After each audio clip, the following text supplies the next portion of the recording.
When thinking about a eulogy for Dad, we tried to put ourselves in his shoes and wondered how he would do it. And the answer was quite simple. He would do a play. The leading role of Wally will be played by Frank O'Mahony. Act 1. As all you drama buffs will know, Act 1 is about the setup. It shows the audience what the main character world looks like before they set off on their journey. Our Act 1 takes place in a wet, windy Kinsale in County Cork in the 50s. Money and jobs are scarce. A teenage Frank lives with his parents in a house with no running water or electricity. Think Angela's Ashes, but much nicer accents. Dad is frustrated. He is an altar boy who works for his father. He wants to do things his way. He yearns for independence and adventure. He spends his free time down at Kinsale Harbour, earning a few bob as crew hand, but doesn't tell his parents. This is where Dad gets a taste for freedom, his love of water, sailing and boating. He recently becomes well known in the town after saving the parish priest from drowning off the old head of Kinsale, swimming out to bring him back to shore. After the death of his father at the age of 16, this same priest would repay his act of bravery by driving him to the boat for England and giving him a few bob for his journey. On that wet, wild night, telling the frightened lad, "If the boat goes down, Frank, you'll always be able to swim home, boy."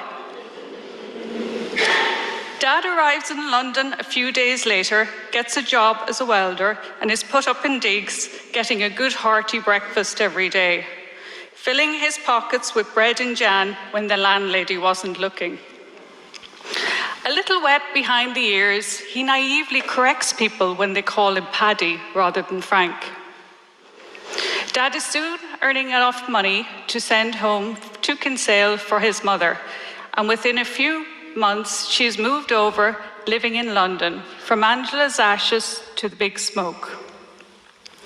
Act 2. Act 2 in any play is usually referred to as the confrontation, which funnily enough was our pet name for Mum.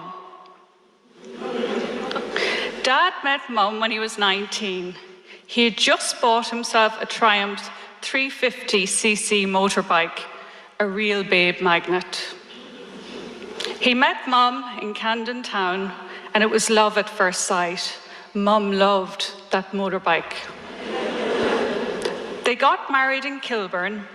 They were married by Father Casey, who later became the famous Bishop Eamon Casey. As a result, Mum would often argue through their marriage they were never properly married anyway. After starting a family, Mum and Dad moved back to Mum's hometown of Boyle.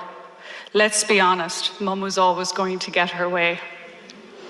For the next 40+ years, Dad would fully immerse himself in Boyle community. His life experiences in Cork and London gave him the ability to work a room. He could make people feel special. He had an integrity and an honesty. He didn't judge people on where they were from or who they were, nor how much money they had. In fact, money never interested him at all. He got involved in everything, sometimes struggling to relinquish control, often butting heads in order to get the job done. His passion, of course, was for directing musicals and plays. We were at many shows, usually on the last night, while the cast and crew were getting their standing ovation during the encore. Dad's job was done, and he would have headed already to meet Mum at the after-show party. After Mum's death, Dad could be seen regularly at the graveside in Assilin, although he took great pleasure in telling people he only went up there so often to make sure she hadn't gotten out. Act 3 is the final act and is also referred to as the resolution, where there's a plot twist, a new confrontation, and the character arc is complete. Dad is in his 70s now, still a maverick, still eccentric, still does things with great intentions, but by causing havoc perhaps to others. Like the time he arrived in Belfast to show us his new dog Diamond, only for him to drive home during the night, leave the dog because Abby and Max said they wanted a dog. Or the time I casually mentioned I like mini cars, so he effectively took our lovely Mercedes while I was working and traded it in for a Mini without telling us. Or the time he arrived in Belfast unannounced, painted the whole house while we were in work, and if we happened to like the colour he chose, it was pure coincidence. But that was him, always looking out for others, doing what he could do to help. Not what you would do, or I would do, but what he would do. Over 3 years ago, Dad was diagnosed with MND. With this disease, doctors told him he was not allowed to drive anymore, but this didn't slow him down. I'm sure everyone in the town at some stage was nearly run over by him in his little mobility scooter with his gorgeous dog Rosie by his side. He really did think he was back on his triumphant 350cc motorbike again. But even as his health declined, his sheer determination shone through. We did a fundraiser last year for MND. I did 15,000 steps a day, and he would sing a song and we would post it on social media. People loved it. We got comments from near and far, from people who never even met him. How he loved having his stage back for one last time. Over €7,000 was raised for MND charity. Thank you for your donations. The character arc is complete. From a young boy who wanted to be left alone to do his own thing his way, to a much-loved community man, a great friend, a proud family man, his way. Frank, Dad, Gaga, Wally. So now as the curtains come down for the last time on Frank O'Mahony Productions, this time there will be no encore, but as usual, he won't be coming out front. He's already headed back to Mum. So if you don't mind, could you please give a well-deserved final standing ovation to our Frank O'Mahony.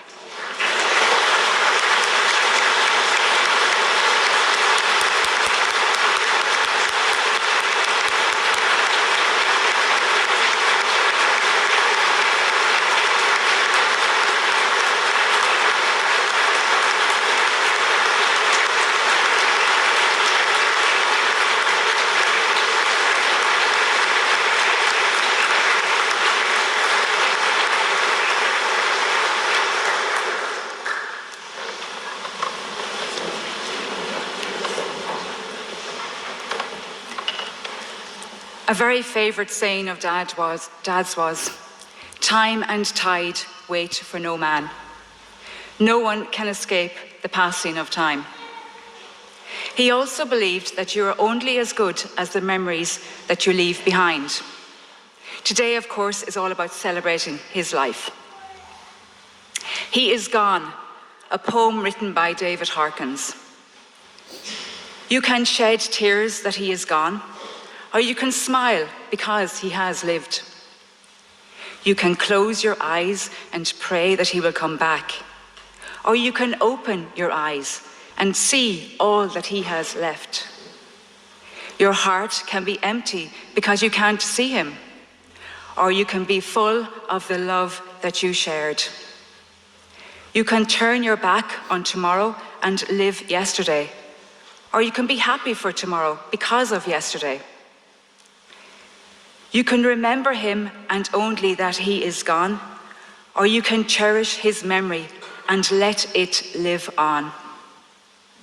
You can cry and close your mind, be empty and turn your back, or you can do what he would want.